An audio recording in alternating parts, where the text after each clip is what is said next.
Ok, muy bien. Muy buena exposición. Tocaste todos los puntos principales de manera muy clara. Déjame. Ok.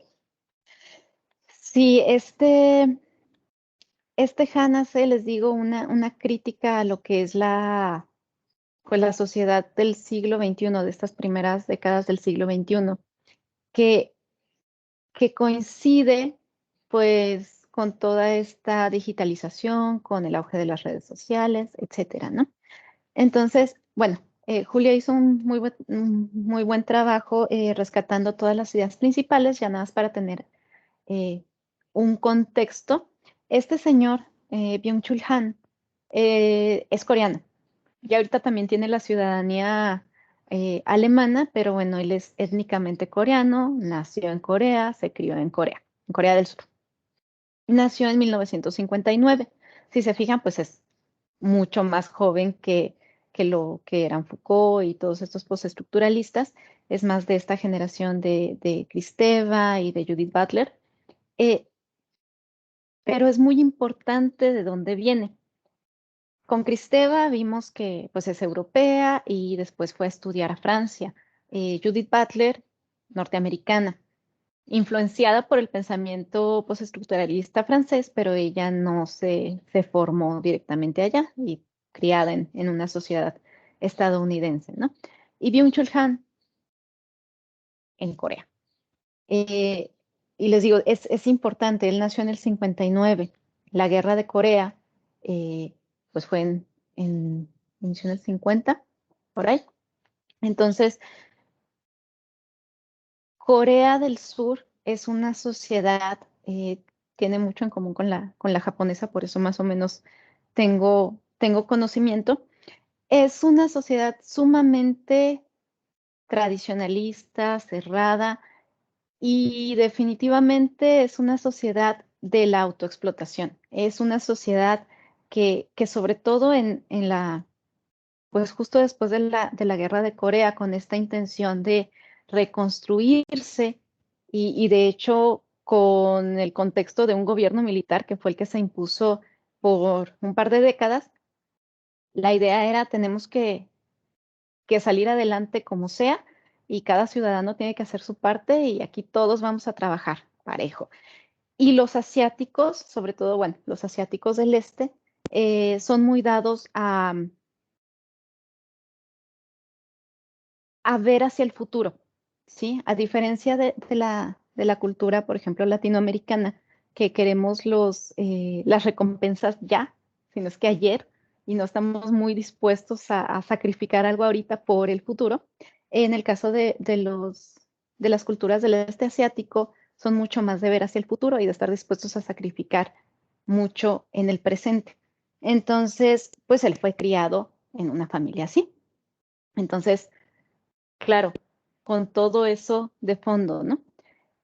Como un típico sudcoreano joven, luchó por entrar a una de las mejores universidades coreanas porque solamente de esa forma se triunfa en países como Corea o Japón. Eh, Entró a estudiar metalurgia y se dio cuenta de que realmente él no estaba de acuerdo con nada de eso, ¿no? Con nada de ese tipo de cultura. Comenzó ahí a experimentar esta crítica a lo que él estaba viviendo. Entonces, en la década de los ochentas, pues échenle veintipoquitos años, se mudó a Alemania. Se mudó y de hecho en alguna entrevista o en alguna biografía, él dice que básicamente les mintió a sus papás, porque como buena familia coreana no iban a dejar que su hijo fuera a estudiar filosofía, porque filosofía no es nada útil para salir adelante en este mundo. Entonces, les mintió y les dijo que iba a estudiar una maestría en algún tipo de ingeniería en Alemania, pero no fue a eso, fue a estudiar filosofía. Entonces ya se quedó en Alemania, estudió filosofía, de hecho su tesis, no me acuerdo si la doctoral, creo que la doctoral fue sobre Heidegger, que Heidegger es uno de los principales filósofos que inspiraron a los postestructuralistas franceses junto con Nietzsche. Entonces, pues él en todo su trabajo, que también, o sea, Heidegger, igual que los postestructuralistas, les digo, son muy críticos a la modernidad y a la sociedad capitalista, pero con una crítica distinta a los marxistas, de nuevo, no con la idea de vamos a tumbar el capitalismo y la respuesta es instaurar una sociedad socialista, sino con la idea de tenemos que encontrar la forma de abrir estas estructuras, pero no suplantarlas por otras igual o más, pues, que aten más al individuo, ¿no? Entonces, bueno, él tenía también estas ideas y en 2010 escribe el texto La Sociedad del Cansancio, que 2010, ¿ustedes qué tenían? Tanto eran muy chiquitos, ¿no? Pero es más o menos cuando comienza el auge de las redes sociales. Yo creo que para ustedes todos es así como que siempre han existido, pero fíjense, yo abrí mi Facebook por primera vez cuando estaba en la maestría en 2007. eh, y en ese, más o menos 2007, 2008 es cuando de pronto todo el mundo ya tenía Facebook y todo el mundo se estaba reencontrando con amistades de otras épocas y todo. Entonces, 2010 ya existe este boom alrededor del mundo y comenzó a volverse muy fácil distribuir ciertos mensajes, ¿no? Y es más o menos en esa época en que la cuestión de la motivación se propagó, porque no quiere decir que antes no existiera, más o menos desde finales de los 90 ya estaba todo lo New Age como que en boga entre los jóvenes, pero pues no se tenía la tecnología que permitiera distribuirlo masivamente, sino que era más como una subcultura. Entonces era más como que algunos jóvenes, tampoco era entre todos los jóvenes, como que algunos andaban con esas ondas, pero pues cómo podían distribuir esas ideas, pues grupitos que se juntaban, eh, se vendían CDs con mensajes motivacionales o libros, tal cual, ¿no? No es lo mismo a cuando ya hay redes sociales y entonces nada más vas posteando y reposteando y reposteando y reposteando un mensaje que ahorita a lo mejor surge en Estados Unidos y termina pasando por Europa, por Asia, da la vuelta, llega a Latinoamérica, se va a África, etcétera, ¿no? Entonces, Han, viendo esto, es que empieza a hacer, a ir hilando estas ideas, ¿no? Y bueno, desde 2012 ya él se quedó como profesor en una universidad en Berlín. Y les digo, es un filósofo, sociólogo muy productivo. Entonces, bueno, él en este texto de la sociedad del cansancio se enfoca en hablar de la sociedad del rendimiento, que lo ve como esta evolución de sociedad disciplinaria, sociedad de control y ahora sociedad de rendimiento. De nuevo, no dejando totalmente de lado, no superando totalmente características de las otras, sino como un nuevo discurso dominante, ¿no? Entonces, él dice, como bien mencionó Julia, que en la sociedad disciplinaria y también en la sociedad de control había todavía como que mucha negatividad. Negatividad no en un sentido acá, ahora sí, motivacional, sino que los conceptos que dominaban generaban emociones negativas, porque en la sociedad disciplinaria era no debes hacer tal cosa o debes hacer tal cosa. O sea, a fin de cuentas hay reglas, hay normas, hay leyes que debes de cumplir. Estén como un no debes, no puedes o como un debes hacer tal cosa. Entonces, a fin de cuentas es obligación y cuando a uno lo obligan a hacer algo, lo que genera es una emoción negativa. O sea, a veces, pues sí, lo hago porque si no voy a tener un castigo, pero no porque quiera hacerlo. Entonces, había mucha negatividad. En la sociedad de control, que ya comienza a cambiarse un poco el discurso, ya es, bueno, si haces todo esto, te voy a dar un premio. Ya como que va viendo una motivación pero todavía existe bastante negatividad ahí en el discurso. Entonces, él dice, ya ahorita ya se pasó al dominio de la positividad. Ya es más que nada esa violencia sutil. Ya no es, no debes porque te castigo, sino es que tú puedes hacerlo, propóntelo y tú puedes salir adelante. Que a fin de cuentas, ahora sí echa totalmente la culpa al individuo mismo de su éxito o fracaso.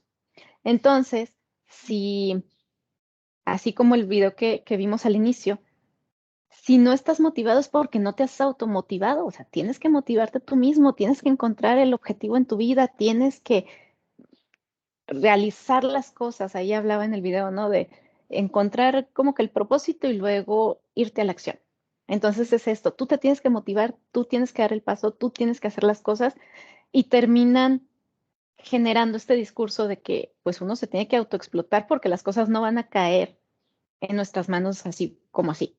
Entonces, ante la idea de que podemos hacer todo lo que nosotros queramos, pues resulta que terminamos autoexplotándonos y terminamos agotados, ¿sí? Y ese agotamiento es como también mencionó Julia, no un agotamiento de que, ay, estoy cansado, tengo sueño, me voy a dormir. No, no, es un agotamiento constante, es realmente algo que te agota mentalmente, ¿sí? Y eso pues obviamente genera todos los trastornos que nosotros podemos ver. Yo me imagino que ustedes también están conscientes, pero incluso antes de la pandemia, muchísimos estudiantes estaban yendo a SURE para apoyo psicológico porque parece que hay una epidemia de depresión. Y les digo, incluso antes de la pandemia, incluso antes del encierro, ¿sí? Hay demasiadas personas que sufren de depresión, que sufren de ansiedad, y no es normal. No me refiero a que no es normal que tengan las enfermedades, no, sino no es normal que haya tanto. Ahí es un indicador de que la sociedad está generando circunstancias que están llevando a las personas a explotar, ¿no? Entonces, ¿cuáles son esas personas? Pues lo que Han llama el animal laborant, ¿sí? Eh, ante una sociedad que cree que nada es imposible, que todo es posible, pues se generan estos individuos depresivos, perdón, ¿sí? ¿Por qué? Porque nos están diciendo, nos están bombardeando todo el tiempo con que tú puedes hacerlo, propóntelo y tú lo lograrás. Y nos autoexplotamos y no siempre conseguimos lo que se supone que deberíamos de poder conseguir. Entonces, nos damos cuenta de que nada es posible. Pero ya ahora la culpa no es de la sociedad, la culpa es mía. ¿Por qué? Porque yo no me motivé bien, porque a lo mejor yo no tomé las acciones que tuve que haber tomado, o porque a lo mejor no puse el suficiente esfuerzo. ¿Por qué? Porque si quiero, puedo. Y entonces, si no pude, quiere decir que no quise suficiente, entonces la culpa es mía. Y entonces me deprimo. Eh, la alternativa, lo que nos lleva a esta idea de que todo es posible, pues es justamente que terminamos haciendo el multitasking, que esto ya lo mencionaba de Luz en la sociedad de control, sí, que ya lo habíamos mencionado también aquí, que ahorita, bueno, espero que no, pero casi en cualquier momento en que estamos despiertos, estamos haciendo más de una cosa. Tratamos de aprovechar el tiempo al máximo. El tiempo es oro, es otra frase típica de esta sociedad del rendimiento. El tiempo es oro, entonces, si puedo estar mm, haciendo la comida mientras escucho justamente, ahorita que les decía, ¿no? Que hay un audiolibro, ok, tengo que hacer esa lectura, pero ya la encontré en audiolibro. Ah, pues voy a hacer la comida y mientras escucho, o me voy a poner a hacer ejercicio y mientras escucho, o a lo mejor ahorita están escuchando la clase y comiendo o respondiendo mensajes. Sí, es el multitasking, porque necesitamos aprovechar al máximo ese tiempo para conseguir nuestros propósitos. Entonces, esto significa que no hay una posibilidad de aburrirnos. No, no podemos, no nos sentimos bien cuando hay un vacío. Y, y créanme, si esto les ha pasado, ya están totalmente metidos en el sistema. Y a mí me ha pasado. Y veo que a colegas más o menos de mi edad también les pasa, que tenemos tanto trabajo, tantos pendientes, que si el domingo nos queremos tomar una tarde libre, hay algo que nos hace sentir mal, como que estamos desperdiciando el tiempo. Chin, podría estar avanzando en el proyecto, podría estar revisando tareas, podría estar leyendo lo de la siguiente clase. Ya no hay esa posibilidad de simplemente quedarse contemplando. Y ustedes piensen incluso en el ocio. Han dice, ni siquiera en el ocio dejamos de hacer el multitasking. Se ponen a ver una película y nada más ven la película así absortos totalmente las 2 horas, o tienen también que estar comiendo o estar con su pareja pasando tiempo de calidad, o estar chateando, o estar escuchando acá también música. O sea, difícilmente podemos o nos sentimos a gusto haciendo una sola cosa. Y a veces también hasta durmiendo estamos acá como que tratando de resolver el problema que no pudimos estando despiertos. Entonces, el hecho de que deje de existir posibilidades de aburrimiento, posibilidades de contemplación, también significa que hemos dejado de lado la posibilidad de creación, de filosofar, de preguntarnos justamente quiénes somos y qué queremos. Parece que lo sabemos, pero Han dice que quizá no. O sea, sabemos que queremos como parte de este sistema, ¿no? Un objetivo, vamos por él. Necesito un carro, necesito una carrera, necesito una casa, necesito un viaje, pero realmente eso para qué lo queremos, difícilmente lo reflexiona. Entonces, este animal laborans, que es el característico de esta sociedad, pues es un individuo hiperactivo, hiperneurótico, ¿sí? Eh, que en todos los aspectos nos estamos autoexplotando. Les digo, no nada más en la cuestión laboral. Esto va más allá de la cuestión laboral, también en la cuestión personal. Ah, ustedes pregúntense en sus relaciones con sus amigos, con su familia, con sus parejas, los que tengan hijos con sus hijos, si se permiten darse el tiempo realmente de estar con las otras personas y así nada más, o están en esta misma dinámica de mil cosas a la vez, mil cosas a la vez, ¿sí? ¿Y esto a qué lleva? Y va relacionado con lo último que mencionó Julia, que es, esta sociedad se ha convertido también en una sociedad del dopaje, y no necesariamente el dopaje de acá como en los deportes, sino que se ha potencializado el uso de no trópicos. No sé si han escuchado esa palabra, pero son todas estas drogas inteligentes o estimulantes de la memoria, potenciadores cognitivos. No son, no son drogas, les digo, no sería lo correspondiente al dopaje en los deportes. Son de acceso libre y muchos son naturales, son hierbas, son cosas así. Y les digo, yo también soy parte de eso. Aquí, esta es una hierbita que dice que ayuda a enfocarse y que te ayuda a calmar el estrés. ¿Por qué? Porque justamente estamos a punto del burnout. No sé si han escuchado este término, eh, que es como, pues sí, quedar quemados, quedar totalmente out. Les pongo el link aquí para que lo vean.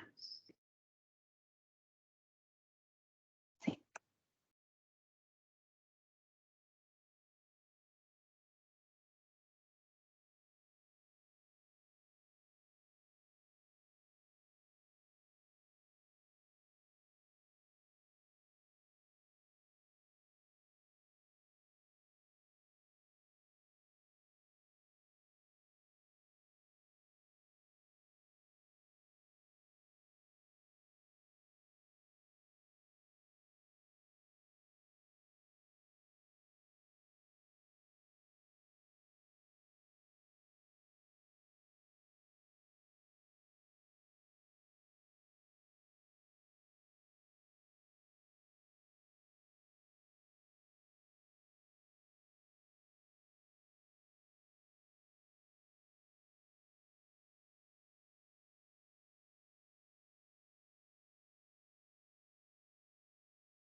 Bueno, este video me gustó porque es muy característico, ¿sí? Fíjense de dónde está producido, TEC de Monterrey, emprendimiento, cómo se llamaba por ahí, algo de vida positiva o mente positiva, y al final, o sea, reconocen el problema, pero la solución termina siendo parte del mismo problema, ¿sí? El último punto que da es el de, aquí está, recuerda, ¿qué dice? Recuerda siempre organizar tu día a manera de que puedas hacer todo lo que te propongas. O sea, a fin de cuentas vuelve a caer en el mismo discurso, ¿no? Tenemos que, o sea, si estás cayendo en burnout, es porque no te estás organizando bien. Es tu culpa. Te tienes que organizar bien y tú vas a lograrlo, ¿sí? Entonces, eh, sigue el mismo discurso. Hay un reconocimiento de que se está cayendo en estas situaciones, en la depresión, en la ansiedad, en el burnout, y la solución es organízate, esfuérzate más, tú consigue lo que te propones. Entonces, como que mucha solución no es. Otros ejemplos de los no trópicos que les digo, estos. Y yo creo que estos sí los conocen todos. Todas las bebidas energéticas. Y si se fijan, vean la campaña. O sea, ven las campañas publicitarias de este tipo de bebidas. Eh, en esta de acá del oficinista, pues es un oficinista que tomando esta bebida puede como que hacer todo su trabajo, ¿no? Este ya está listo, ya. La de acá de arriba, también con el Red Bull, dice, Red Bull te puede llevar al gym. ¿Por qué? Porque ahora también en esta sociedad debes de poder trabajar, tener familia, conseguir tu meta en la vida y tener un buen cuerpo, o sea, estar en forma. ¿Por qué? Porque parte, o sea, en una sociedad de rendimiento necesitamos un cuerpo que nos aguante. Sí, Julia. Maestra, pues tan sencillo como la cafeína, del café en la mañana, el café para esto, el café para estudiar, el café y ya hasta se hacen úlceras en el estómago por estar nada más tomando puro café, maestra. Exacto. La cultura del café, el boom de la cultura del café es ciertamente un resultado de esta misma sociedad, ¿no?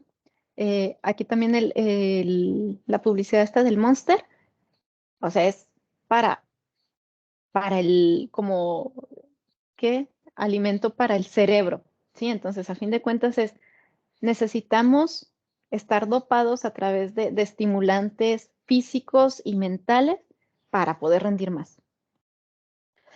Entonces, en pocas palabras, lo que dice es que teníamos la sociedad disciplinaria del siglo XX, sobre todo después de la Segunda Guerra Mundial, esas décadas de la Guerra Fría, en donde, bueno, era disciplina, espacios cerrados, en esos espacios cerrados había panópticos, o sea, tú sabías que te podían estar viendo y se regía por el no se puede esto, no se debe esto o se debe de hacer esto. Entonces, para evitar castigos, pues uno tenía que, eh, pues, controlarse y hacer lo que le dijeran, ¿no?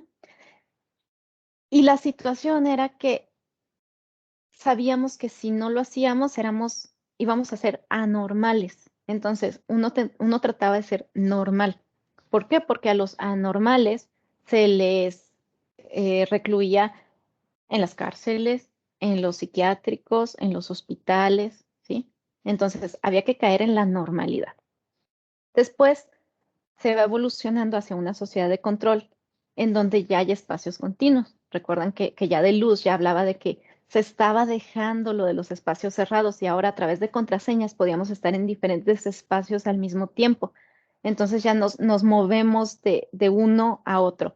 Ahorita estoy en clase, me muevo al banco, me muevo a chisme con mis amigos acá en el Facebook, etcétera, etcétera, etcétera. Y es más de un autocontrol. ¿Por qué? Porque es más de las recompensas que puedo conseguir. Y Han dice, bueno, es que ya ni siquiera esto de la sociedad de control es suficiente para explicar lo que está pasando. Ya estamos en una sociedad de rendimiento en donde hay una violencia neuronal en donde todo es el poder, está tratando de que sea la positividad, esta idea del emprendimiento lo que rija y ya es la responsabilidad del individuo, ¿sí? Ya el éxito o fracaso es responsabilidad del individuo y es porque tiene o no tiene suficiente iniciativa. Y esto nos está llevando a una sociedad del cansancio, una sociedad que, que termina aislando, que termina dividiendo y que termina violentando, pero ahora no necesariamente una violencia física, no necesariamente, y digo porque en nuestra sociedad tenemos ejemplos de que todavía hay muchos elementos de la sociedad disciplinaria, pero ya incluso los normales, así entre comillas, normales, aquellos eh, que no caen en lo anormal de la sociedad disciplinaria, a los que sí se les siguen dando los castigos violentos o los encierros, nosotros podemos decir, bueno, nosotros somos los normales, no nos afectan tanto esos castigos, pero aún así estamos siendo violentados ya por este mismo sistema, ¿sí? ¿Por qué? Porque nos estamos autoexplotando, porque estamos continuamente haciendo el multitasking, porque no nos permitimos tomarnos una hora simplemente para estar sentados pensando, ¿sí? Entonces, esto es lo que está generando. Y con respecto al burnout, un caso así paradigmático, pues es el caso de Japón. Y también existe en Corea, por eso les digo, el hecho de que Han sea coreano tiene también mucho que ver. Eh, el karoshi es el término de burnout, pero de muerte por burnout en Japón. Y no es algo nuevo. Simplemente ahí también el burnout, el concepto se comenzó a manejar en los 70s. En el caso de Japón también más o menos desde los 60s existe. Pero fue pasado el 2010, por ahí no me acuerdo si 13, 14, que el gobierno japonés aceptó como, como riesgo de trabajo el karoshi. O sea, ya en las leyes japonesas ya se habla del karoshi como riesgo laboral. Y ha tratado de implementar muchas medidas para que las compañías eh, ya no exploten tanto a sus trabajadores, pero es que el problema es que no es que la empresa los explote, es que ellos se autoexplotan porque están en todo este sistema de que tienen que rendir, tienen que rendir, tienen que rendir. Vamos a ver este video para que vean a qué nos está llevando esta sociedad del cansancio. O más bien, este sería el ejemplo perfecto de la sociedad de cansancio.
Y les digo, este es ya un ejemplo extremo, pero piensen y estoy segura de que, de que también lo podemos ver aquí en México, ¿no?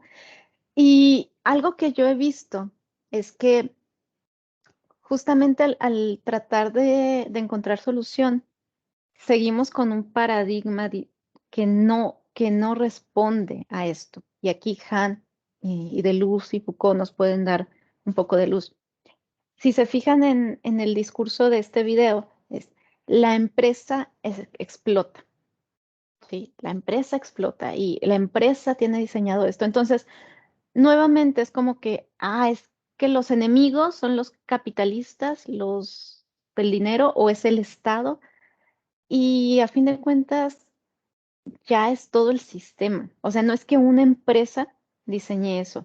Las empresas japonesas, estas empresas japonesas en donde ha habido muchas muertes por karoshi, eh, no es que la empresa los obligue, sino que las mismas personas se ven forzadas por todo el sistema y por cuestiones culturales. La misma madre aquí dijo que ella le enseñó a su hijo el valor de la paciencia.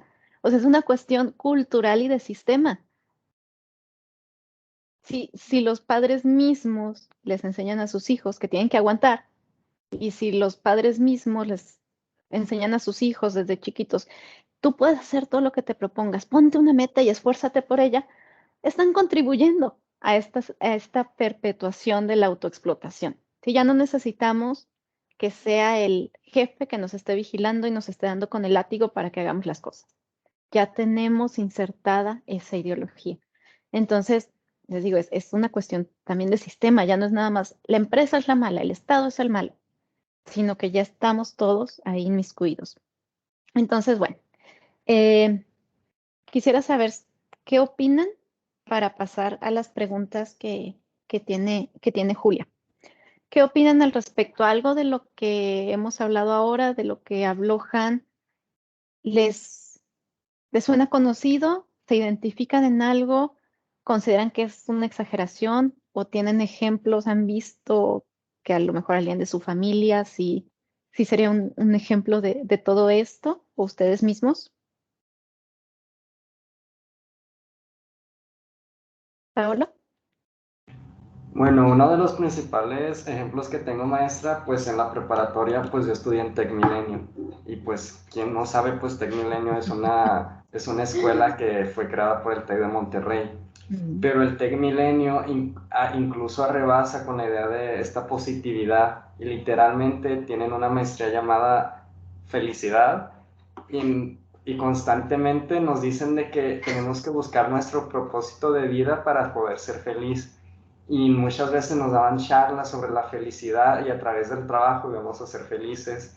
Y pues obviamente pues por una razón estudio sociología, pues sí tenía como que cierta resistencia y pues las personas me veían mal porque está siendo negativo y algo que he visto es que tanto en la lectura lo dice, existe un exceso de positividad tóxica donde si tú te sientes mal, te sientes aún más mal por sentirte mal o tener esa negatividad. Entonces, esa es una de las principales formas que he visto más obvias de este sistema.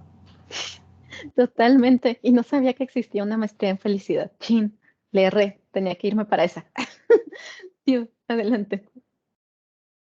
Y pues de hecho esa estrategia que dijo de mi compañero Pablo de que es algo también muy insertado en, o sea, lo podemos ver en una forma más extremista en los cultos, cuando una persona se sale o se niega a hacer, pues, a unirse al culto, se usa eso de que, ay no, es que esta persona es muy negativa, esta persona no te va a traer nada malo, tienes que alejarte de esta persona, Ujú. que su pensamiento no te va a llevar a ningún lado y te va a arrastrar. Exacto, exacto. Parte de esta excesiva positividad, y qué bueno que tocaron que manejaron el término, la positividad tóxica, ¿no? Eh, es cierto, ahora no debes de cuestionar las, estas ideas de felicidad, de emprendimiento, eso porque tú estás siendo negativo, o sea, tú eres el raro, ¿no? Tú fuchi. Ya no se debe de cuestionar porque a fin de cuentas todo se puede, ¿sí? Entonces, A ver, Julia. Maestra, yo un problema que tengo así mucho con mi papá es de que él es así de que la felicidad es una decisión. Y que la felicidad es una decisión. Y me llama mucho la atención, maestra, porque ahí también es como la positividad de que si tú no lo eliges, es porque no quieres o porque, o sea, básicamente porque no quieres. Esa es la, o sea, como que el resumen. Y también me está en el video de que al final mencionan de que no solamente los trabajadores son explotados, sino también los gerentes. De que ahí mencionan también en la lectura que ya, o sea, que sí es como el amo y el esclavo, que así lo mencionan, pero también es de que el amo también está siendo explotado por sí mismo sin, pues sin saberlo, o sea, porque ya aquí va parejo con todos nuestros, ya no es de que el gerente explota a sus trabajadores, o sea, sí se da, pero también el mismo gerente se explota a sí mismo. Exacto. Exacto, les digo, es que sí es importante dejar de ver el mundo nada más en blanco y negro, que es por lo que a mí no me gustan las teorías marxistas, ¿no? Ya debemos de dejarnos de eso, porque no es que la persona rica es el malo que explota a todos los otros. Ya es un sistema de explotación que todo mundo está siendo explotado por sí mismo, todo mundo está siendo explotado por el sistema.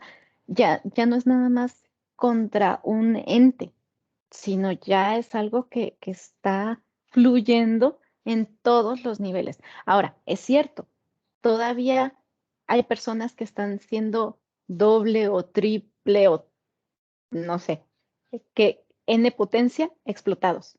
¿Sí? ¿Por qué? Porque a lo mejor están siendo autoexplotados y aparte sí están siendo explotados por sus jefes y están siendo explotados por el Estado. Sí, porque no se han superado totalmente las otras etapas de las otras sociedades. Entonces, hay ciertos sectores sociales que pues tienen muchos yugos encima. ¿Sí? Eso es cierto, eso no se puede negar, pero ya no es un solo enemigo, o sea, ya no es un enemigo y si quitamos a este ya se solucionó y ahora sí, todos somos felices y contentos y podemos conseguir lo que queramos. No, ya no es así. O sea, ya es algo que está demasiado enredado, por decirlo de algún modo. Julia. Maestra, y también algo que me llamó mucho la atención es de que ellos, o sea, es como el plan perfecto de que ya es explotación sin dominio, o sea, ya no tiene que haber alguien explotándote, ya tú como que ya está tan, el chip tan grabado que ya tú solito lo haces. Me llama mucho eso de sin dominio. Sí, totalmente.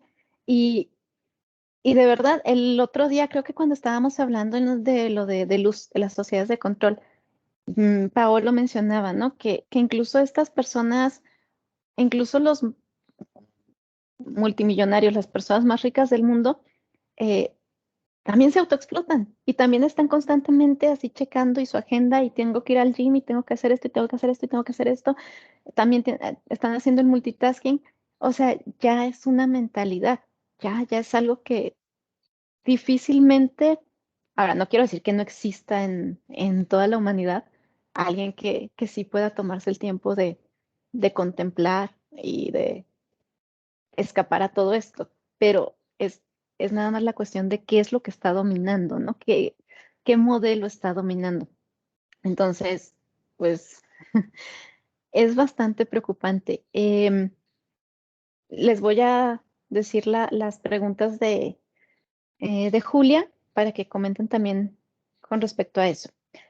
En la sociedad del dopaje, por ser un derivado de la sociedad del cansancio, ¿creen perdón, que continúe con esta violencia positiva? O sea, ¿creen que todo esto de justamente, bueno, no, sí, necesito estudiar y sacar el ensayo y, ok, me voy a tomar un café, me voy a tomar una bebida energética, me voy a tomar unas hierbitas, eh, ¿creen que esto va a continuar? Que a fin de cuentas es un tipo de violencia que nosotros mismos nos estamos autoviolentando.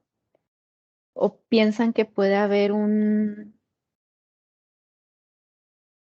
fin cercano a, a este tipo de situaciones? Paolo. Yo considero que no se va a ir, pero hay métodos más efectivos que otros. Por ejemplo, pues lo que he visto en los países nórdicos, que pues muchos de esos países lo ponen como los países más felices, Lo que observo es que es mal visto trabajar más horas de más, no convivir con la gente. Entonces son ciertos estándares culturales que busca el bienestar, porque es el principal enfoque de estos países, pero el buscar ese bienestar hace que sean más productivos, porque si la gente es más feliz, va a trabajar de mejor manera. Entonces, por ejemplo, también se puede ver en muchas empresas que, por ejemplo, incluso Carlos Slim ha propuesto que se reduzca la hora de trabajo, y otras empresas están haciendo como sus tipo yoga o su mindfulness para que los empleados puedan, o reducir las horas para que sus empleados se sientan mejor y puedan trabajar mejor. Ujú. Y esto, pues realmente es como una evolución de lo mismo, ¿no? O sea, no, ¿serán soluciones o será una forma más de hacernos creer que sí podemos encontrar la felicidad para seguir con esta violencia positiva?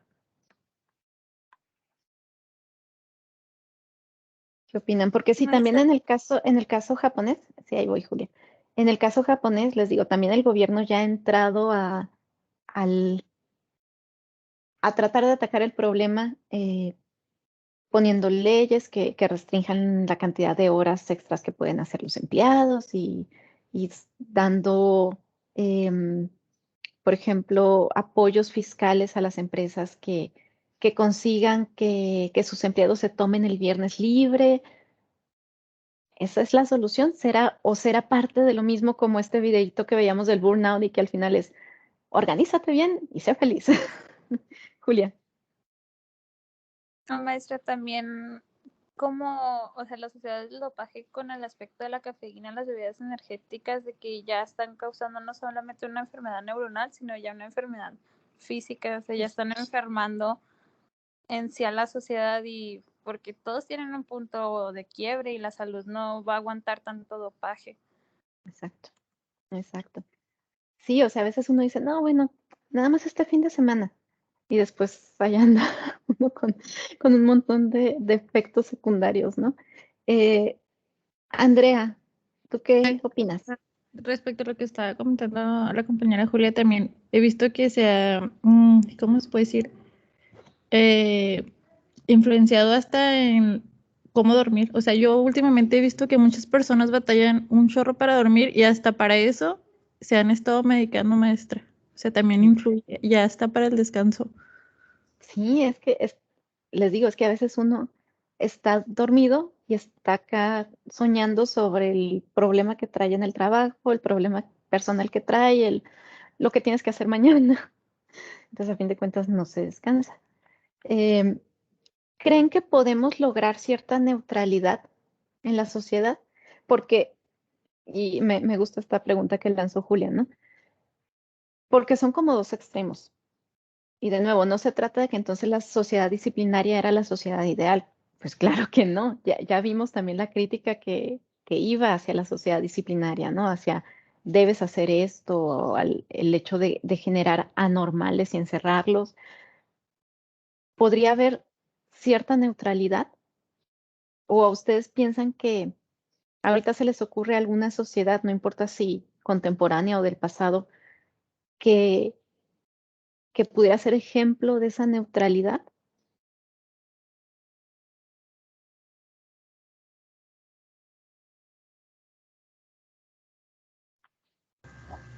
Bueno, ¿Sí? no, Paolo y luego José. Bueno, creo que es discutible. O sea, lo que considero es que el sistema estructural constantemente se está reformando. Entonces, si se va a un extremo, se irá al otro extremo para llegar a una síntesis. Y pues un ejemplo, pues los únicos ejemplos son minorías, maestros. O sea, sociedades como tal nunca han existido. Por ejemplo, podrías poner la antigua Grecia, el Renacimiento, Inglaterra, pero son grupos minoritarios, o sea, la mitad de su población ha estado en esclavitud. Entonces, si puedes copiar, por ejemplo, las cuestiones de las clases élites, pero pues eso no es una solución como tal, porque pues tendrías que aplicarlo a gran escala. Entonces yo no sabría si podría tal cual hacer. Ujú, exacto, es complicado, como que no existen las condiciones materiales, ni culturales, ni sociales, como para aplicar esa neutralidad en todos lados, ¿no? José, ¿ibas a comentar algo? Sí, bueno, si entendí bien, yo creo que se podría como que alcanzar un punto así, similar. Por ejemplo, cuando esto de que Estados Unidos, cuando ya termine de vacunar a todo el país, ahora se va a dedicar a exportar vacunas a todos, absolutamente. Entonces, a mí se me figura así como que este siguiente paso así de estar vacunado es como que, wow, ya todo está bien, pero luego es como que no es cierto, ¿no? Digo, solamente, digo, estamos vivos y pues ahora tenemos que seguir enfrentándonos a estas otras cosas que nos están pasando, pero ahora encerrados. Ujú. Y es que esto, ahora, les digo, es tal como lo hemos estado manejando. No se trata de, entonces negar todo esto al darnos cuenta de que estamos siendo, que nosotros mismos nos estamos explotando. Ya, voy a dejar de autoexplotarme. Sería bueno, ¿no? Pero es muy complicado. ¿Por qué? Porque somos parte de la sociedad. Entonces, dejas de entrar en todo este juego y quedas fuera. Lo mismo que comentábamos en otras ocasiones, ¿no? ¿Estamos dispuestos a pagar el precio de quedar fuera? Algunas personas podrán hacer que sí, pero yo creo que la mayoría no. ¿Por qué? Porque, pues, esa es la situación, como que no hay muchas alternativas. Les digo, yo sé de todo esto y también caigo en el mismo tipo de situaciones. Y, y aquí la cuestión es tener la capacidad de verlo críticamente y, y bueno, ya tomar una decisión personal y en cada momento, ¿no? Pero desgraciadamente hay muchas personas que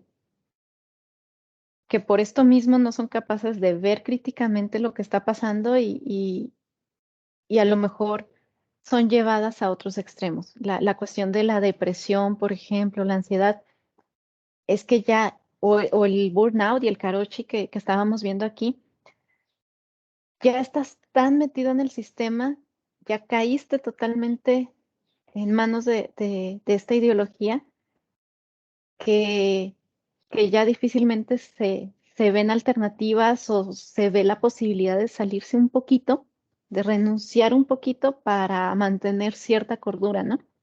Entonces, sí es una situación complicada, les digo, es un texto interesante y Han tiene otros textos también bastante interesantes que tratan otros elementos y propone otros conceptos que van de la mano con todo esto. Por ejemplo, habla de la sociedad de la transparencia, que no sería una evolución, sería parte de una cara más de esta misma sociedad del cansancio y tiene mucho que ver con cómo a través de las redes sociales nos exponemos nosotros mismos. O sea, como que ya no hay paredes, sino que ustedes pueden ver mi casa, ustedes mismos ponen fotos en las redes sociales para que la gente vea su intimidad.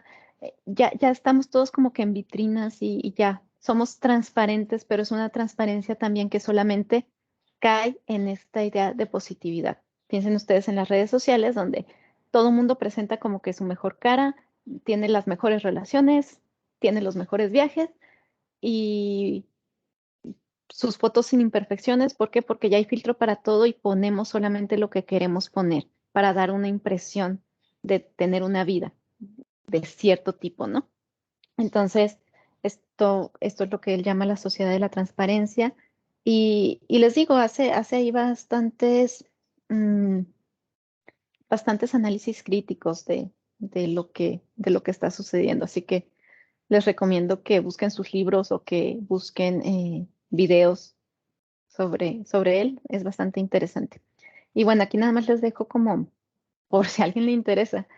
eh, yo les comentaba que para el anuario de ciencias sociales del año pasado, yo escribí un texto haciendo una reflexión justamente con conceptos de Foucault, de Deleuze y de Han, reflexionando sobre cómo sentía que estábamos en el verano, luego de 3 meses de encierro y de pandemia. Imagínense ahorita ya. Pero bueno, por si les